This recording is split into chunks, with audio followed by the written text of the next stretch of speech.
Hello, Quesnel, and welcome to Q Today. I'm Allison Duddy. And I'm Nate Bello, and this is our show for October the 5th.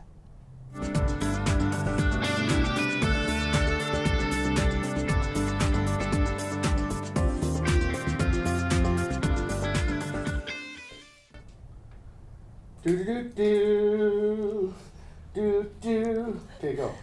Coming up on today's show from The Observer, a report on the attempted child abduction in town on September the 13th, and this year's sled dog mail run has been officially canceled. And coming up later in the show, we're going to have a story on Skyfest. It's going to be bigger and better than ever. I have an interview with Jerry Van Haldren, the president of the Skyfest Association. Also, budget consultations come to Quesnel, provincial that is. Okay. All right, here at Q Today, we bring you the recent news provided by our partnership with the Quesnel Caribou Observer, combined with a little bit of our own commentary. Yeah, we like to do a little bit of commentary, you know. We do. Just to get people talking a little bit. But we're here to bring you the news that you want to talk about. Remember that we have our people out there. They want to talk to you. If you have ideas, let us know. You could email us at qtoday@qcatv.ca with your story, or ask us to cover a story that is important to you, because everything that's important to you is important to us. That's right. Okay. So moving on to the news, remember we do just give the highlights from the Observer story, so if you want to get all the details, pick up your copy of the Quesnel Caribou Observer. And now over to Nate here for some news. Okay, you know what, it's always good. I like getting the sad things out first, and then we get on to happy things, because the first story is a sad story. It makes you really wonder where people's heads are at. Are they mentally ill or what? In Wednesday's Observer, Autumn McDonald reported on the attempted abduction of a 7-year-old boy by 68-year-old Katharina Abrams in Quesnel on September the 13th. That evening, just before 10 p.m., RCMP received a report that Abrams approached the boy, tried to shake his hand, but subsequently grabbed him and attempted to pull him toward her nearby vehicle. Police credit the quick action of the boy's 13-year-old friend, who pulled the child away from the suspect, and that was critical in preventing this abduction. Abrams made her first appearance in court on September the 25th, where she sought and was denied bail. She has been ordered to undergo a 30-day psychiatric evaluation before her next court appearance, which will be at the end of October. Sad story. Really lucky that that boy's little friend was there to help.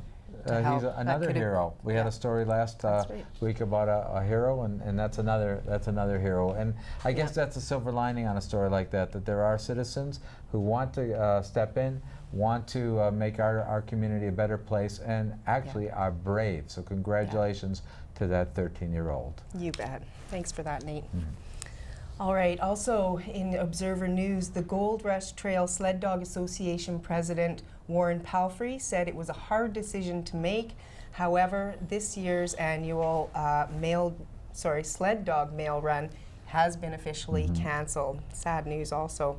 While many volunteers were willing to donate their time for specific areas of responsibility, Palfrey said with the key leadership position remaining empty, the event just could not move forward this year.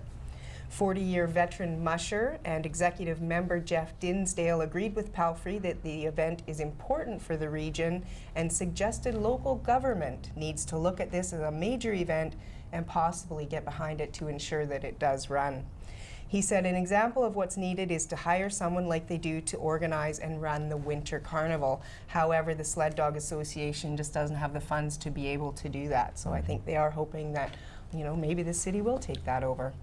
Hopefully last year was not the last mail run, but to quote Jeff Dinsdale from the article, who knows what the future may hold. So hopefully the Sled Dog Association might be able to finagle some funding from somewhere else and get that up and running again next year. Because I know that it was a lot of fun. I did a little bit of the sledding with Jeff a few times. Did you? Yeah, it was kind of fun getting behind those horses. Would be. Getting behind those dogs.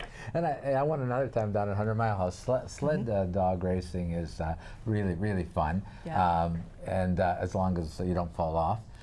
But you know, Ellison, this is sort of a matter of philosophy. What does a city, or it could have been regional district because the sled dog race is outside, true. what responsibility do they have? Is there criteria? On the one hand, they have supported the Skyfest and they support different things. They support Community Foundation. They can support the Quesnel Princesses and Queen. But what they then on the other end they stop the grants and aids too. So I'm not saying one is right or wrong, but it's kind of a mixed message. You support some things, but you don't support others. What's the criteria? Exactly, what's the criteria? Yeah, so maybe that would be the lesson that you would learn from this, is set up a criteria, because you know, not every volunteer thing can be supported by government, that's for sure. But yeah, but it would be nice if we could get the mail run going up and going that was again. fun. It's very popular. Like they had mushers that literally came from around the world, you know, to do that here. So I know my kids were very happy when they received mushers stamps all the way in Taiwan from that were on this dog sled run. Yeah, and my mom sends one to my nephew every year, so he was always happy to get one too. Yeah, so it's too bad it's about kind of that. sad. Yeah, they said even in the article that they even sent out wedding invitations. Some people would send out their wedding invitations. Oh, really? And that would be kind of a neat way of getting your wedding invitation too. So yeah, well, good luck. Maybe it'll come back. You bet. Yeah. Okay, the Union of BC Municipalities membership has elected table officers, and guess what? Our own Mayor Mary Schustrom has been elected president. Now, this has been a long-time goal of Mayor Schustrom. She started out working in for what was then the NCMA and went up through the ranks, and then she became a table officer with UBCM, and she moved her way up, and now she's a president. I talked to her, and I'm hoping to have an interview with her about what the role entails and what we could expect from that will happen to Quesnel because of her new role. She said, and we will have that interview in the next few weeks, hopefully. But she did say, I am extremely proud to represent the city of Quesnel as president of the UBCM and continue the hard work of serving local government as we work on important issues such as infrastructure funding, community policing, and land use management. So that's great. She has some specific issues that she wants to work on. Just a little bit about the UBCM, Union of BC Municipalities, if I didn't say it, because we shouldn't just say acronyms, we should say what they are.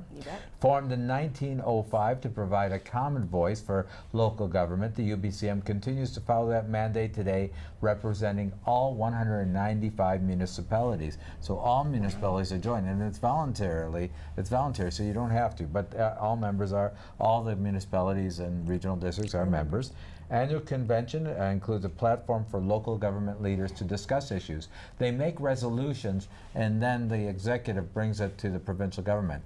And you know, there's two that happened at this past last week, and I was very interested in knowing. And I don't know how our own local council voted on this. One was against the Northern Pipeline. They just felt that it was too environmentally sensitive an issue to go forward. I know that Councillor Scott Elliott was against it. I don't know how the other councillors voted. He did not want the Northern Pipeline. And the other one is decriminalization of cannabis, and that's a surprise. That was you know, surprising. people are finally thinking that make people criminals because they smoke marijuana is counterproduction and adds to the crime problem that we have. And it adds to backlog in the courts and in the whole criminal justice system. So they now the one thing is that they're only recommendations. They don't, you know, the provincial government a lot of times just nods their head, thank you, but it does have some moral suasion, I would say. Right. For sure. Okay, so that's UBCM. All right, thanks for that update, Nate. So, on September the 27th, a pickup truck smashed into the bus stop across from the Royal Canadian Legion on Kinchin Street, destroying the structure. Now, the bus stop has since been removed. There was no report of what caused the accident. I'm assuming that there were obviously no people standing at the bus stop, or I'm sure we would have heard something about that. But if we do get more details on that crash, we'll keep you posted. And they took away that bus stop right away. They did. The picture is pretty pretty much of a smash. Scary. But now, hopefully, they will get another bus stop in there, not in 2 or 3 years' time, but when Right it's away. needed in the next few months, hopefully. That's right. Okay, it's time for sports. And Coraloo and QJS runners were out on the shores of 10 Mile Lake. Remember, we did the story of them in Prince George last time. We did. And but this past weekend, they were at their annual track meet. But there's new rules now, and I guess the juniors boys and the senior boys run together. And also, they changed the boys from 4 kilometers to 6 kilometers. And it made for a difficult time for the younger students, the QJS runners. But the results were pretty good between the two schools. Quesnel students took a string of positions from 5th to 8th. And on the girls' side, they kept with their familiar 4-kilometer race, and they took a couple of golds, and they did a scattering of other strong placements. So that was Great. good for the track meet. I think they're wrapping up. They're wrapping up track in the next couple of weeks. I think they have another meet this weekend and then provincials after that, and then they're done. That's So- right, because guess what? Snow is coming. I know. Did you ever see these guys? I saw the pictures of wells already. That means snow is coming. And for people that move here from places, say like Hawaii or someplace like that, it's going to be a bit of a shock for those people. Don't say the S word, Nate. Don't say it. All right, I won't. It's okay, too okay. early. Shh. It's All only right. October 5th. Okay. right. So also in sports recently, the Quesnel Rod and Gun Club held their annual fall turkey shoot. The day included 7 different types of events, and Quesnel shooters actually turned in a great performance, winning a number of different meat prizes from turkeys to hams to steak packs and much more. Due to a healthy array of sponsors, the club was also able to hand out prizes to deserving participants who weren't quite able to win an event for themselves.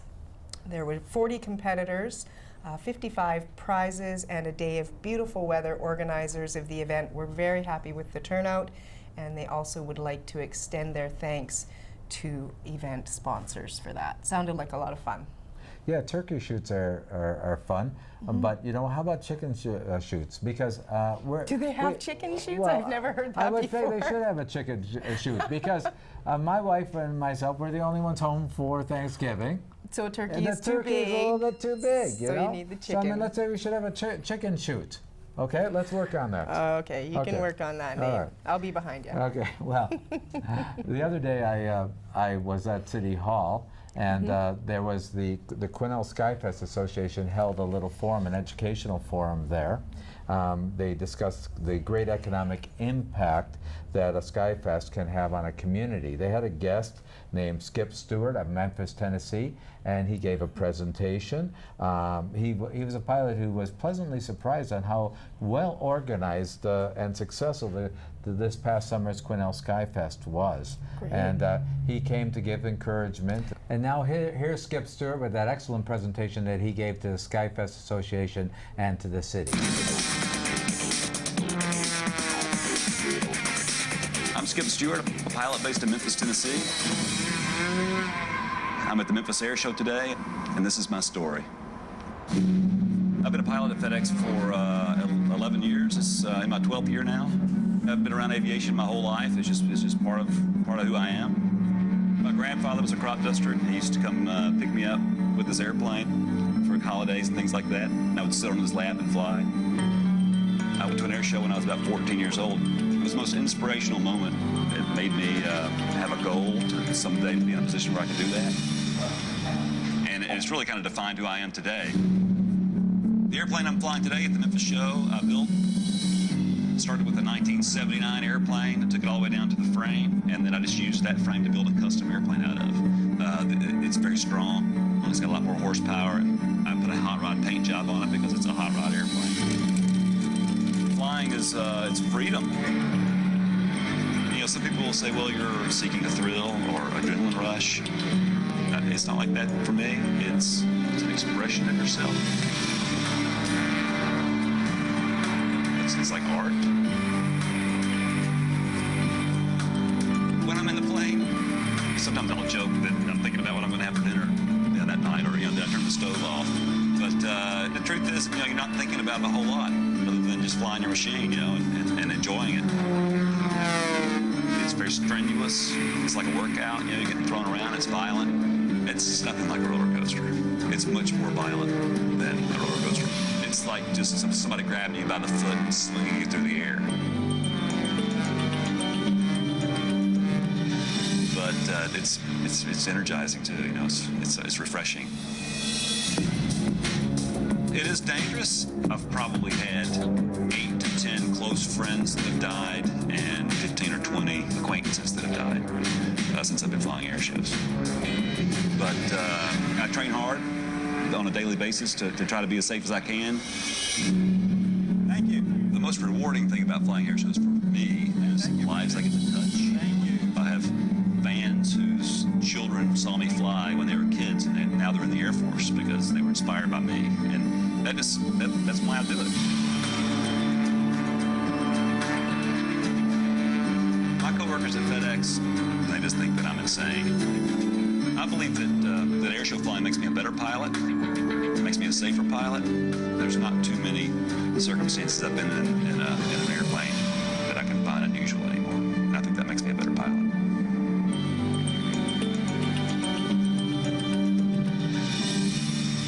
And Skip Stewart was also at the cadets the other night, and he talked about the difference between a biplane and the big FedEx plane that he pilots all over North America. So let's take a look at that. When you're flying for an airline, actually the kind of flying that you guys do, from a 152 to 172 all the way up through, I've flown DC-10s, 727s. It's all about flying numbers. It's all about the performance. You have all these graphs that tell you exactly what the airplane will do, and you know that you need to fly the airplane within these specific parameters in order to make sure that you get the performance out of the airplane.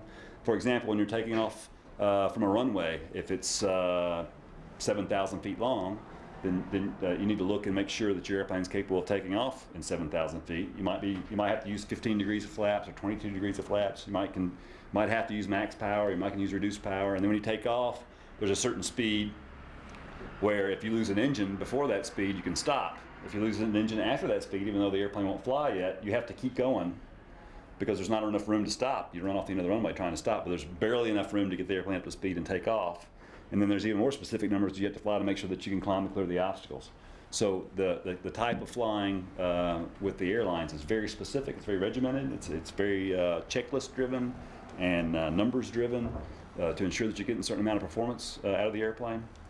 With the kind of flying I do with the airplane that I built myself, that kind of goes all out the window. It's you're flying by the seat of your pants. You're flying, even though the airplane says it's going to stall at 65 miles an hour and fall out of the sky, it's got so much horsepower that that's not necessarily true. So you go up to altitude and you just explore the envelope yourself, and you learn how to fly the airplane until it's kind of an extension of your body. And you hardly ever look at the airspeed indicator, and you're primarily just looking at the ground to make sure you don't hit it. So it's night and day, the difference, honestly.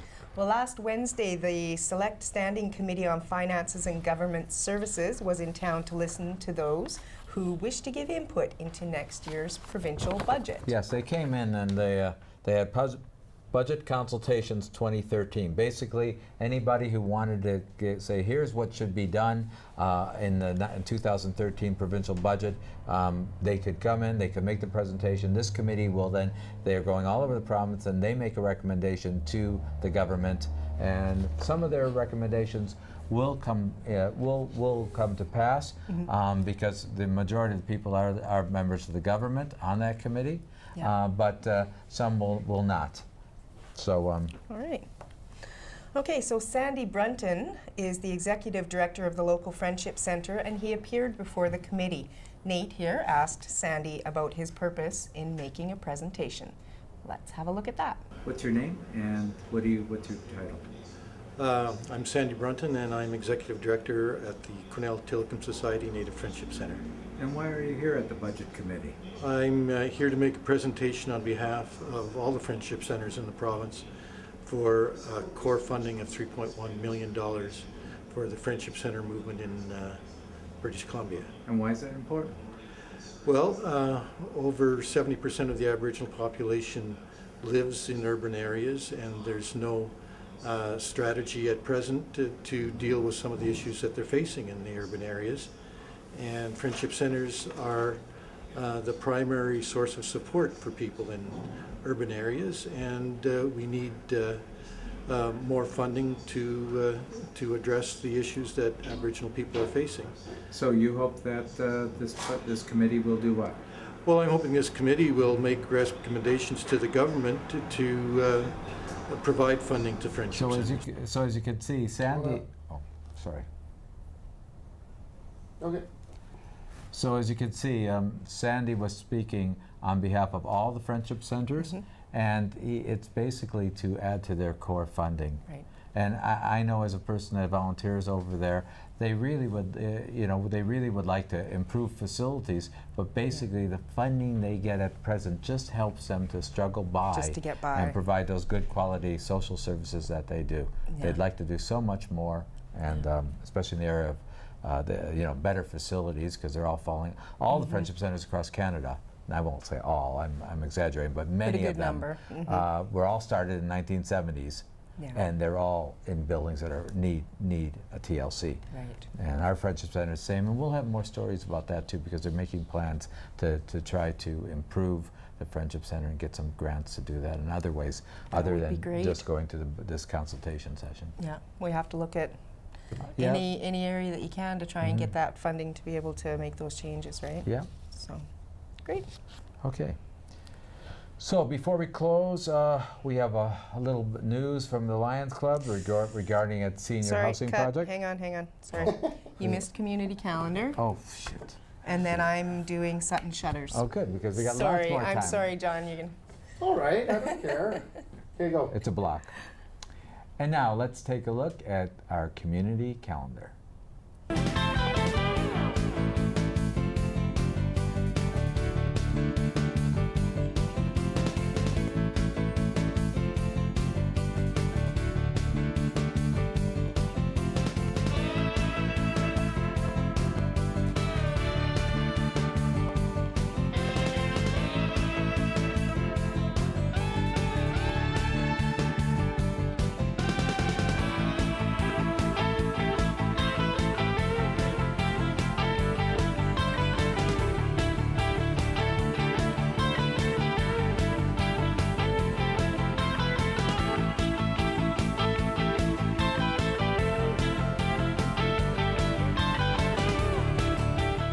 All right, it's time now for one of our favorite parts of the shows, as we've mentioned before, Sutton's Shutters. Dave was busy last weekend taking photos out in the community, as he almost always is. He took some great pictures of just some of the fall colors around town. You might recognize some of the scenery.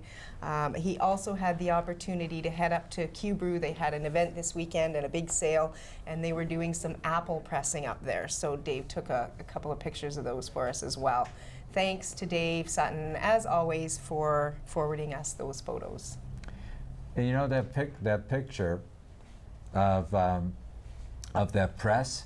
I tried to do that in the 1970s. You need a lot of strength. We needed to have John McKenzie there to move that thing. It doesn't do it just like itself. So, Really? but in the last couple of years, I've made some apple juice too. Really? That's right, because we have 2 apple trees, and basically I got the Jack LaLanne juicer, and That's a lot easier a than lot doing it the easier than in the old-fashioned old way. Yeah, but so that's the way to do it. All right. Yeah, okay. So If if you want to I'm do gonna it. make some apple juice, All right, we'll do it. I'll We'll- borrow your Jack LaLanne thing. Okay, good. Okay, so before we close, we do have a little bit of news from the Quesnel Lions Club regarding its new senior housing project. And there are a few individuals that have come together and want to raise money for that senior housing project. And I understand that it is possible that land may be there somewhere out there, and they're trying to look in the possibility of making this a real project, and Wow. not one that is 10 years in the making, but one soon. But Alison, it may seem a little strange, but there will be an Oktoberfest this year, but without beer. Okay, Now- that does seem a little strange. I don't think I've heard of but- Oktoberfest. Is it Oktoberfest if there's no beer? yeah, it's a no Oktoberfest. Okay, but Knocktoberfest? Knocktoberfest. Yes, that's what I was trying to think of. All right. Okay, but it will be a family event. I got a call from Frank McKelvey. He's a nonagenarian. Okay, a nonagenarian? You know, a nonagenarian. You'll have to explain that one to me. He's in his 90s. Oh, okay. So like Okay. octogenarian. Is in their 80s, Wow. and you're a Okay. you're Are what we are going you? to say that? I'm a quadragenarian? Is that right? Quadragenarian, yes. And I'm a sextagenarian. Okay, we're not even going to go All right, there. never mind. Okay. Anyway, Frank gave me a call. On October 13th, Saturday, October 13th, Frank and a few other individuals are putting together a really nice family-style dinner at the Senior Center. Oh, nice. Okay, so although it's going to be a non-alcoholic event, it's going to be fun for the whole family. Kids under 12 are going to be free. Kids Great. between 13 and 16 are only going to be $10, and adults will be $25. He's really excited about the entertainment. They're going to have 3 bands there, and the doors will open at 5:30. Dinner will be at 6:30, and as I said, all the proceeds will go to the Quesnel Lions Club Senior Housing Project. So congratulations to Frank, 90 years old, or I think he's 91 actually now, and he's still going strong, still helping the community. So people, let's get out and get to that very special and unique Oktoberfest and support this housing project. You bet. All right, thanks for that, Nate. So coming up on future shows, Peter Nielsen, the president of the North Caribou Seniors Group, has agreed to a new series that we're going to call Seniors Speak Out. And we also are lining up Dave Brown, longtime interpreter at Barkerville, who will be talking about the history of gold mining. And of course, we're going to be having George Young back as well. Right, and George Young's about his life in the Caribou and how he came, and we did one episode already, and it's going to be a series. We'll do a number of them. Great. Okay, we want to hear from you. We want your ideas, or how we want to use your ideas. Don't forget, this program belongs to you. How are we doing? Give us our comment. QToday at qcatv.ca. And remember, QToday is about Quesnel. What is it about? Oh, sorry about that. Okay. All right, let's get that. Let's do the remember part. Okay. Remember. Okay. Remember, Q Today today is about Quesnel talking to Quesnel. Actually, I like that. What is it about? You could keep that as well. I'm Skip Stewart, a pilot based in Memphis, Tennessee. I'm at the Memphis Air Show today, and this is my story. I've been a pilot at FedEx for 11 years. It's in my 12th year now. I've been around aviation my whole life. It's just part of who I am. My grandfather was a crop duster. He used to come pick me up with his airplane for holidays and things like that. And I would sit on his lap and fly. I went to an air show when I was about 14 years old. It was the most inspirational moment. It made me have a goal to someday to be in a position where I could do that. And it's really kind of defined who I am today. The airplane I'm flying today at the Memphis show, I built, started with a 1979 airplane, took it all the way down to the frame, and then I just used that frame to build a custom airplane out of. It's very strong. It's got a lot more horsepower, and I put a hot rod paint job on it because it's a hot rod airplane. Flying is it's freedom. You know, some people will say, well, you're seeking a thrill or adrenaline rush. It's not like that for me. It's an expression of yourself. It's like art. When I'm in the plane, sometimes I'll joke that I'm thinking about what I'm going to have for dinner that night, or that I turn the stove off. But the truth is, you're not thinking about it a whole lot, other than just flying your machine, and enjoying it. It's very strenuous. It's like a workout. You're getting thrown around. It's violent. It's nothing like a roller coaster. It's much more violent than a roller coaster. It's like just somebody grabbing you by the foot and slinging you through the air.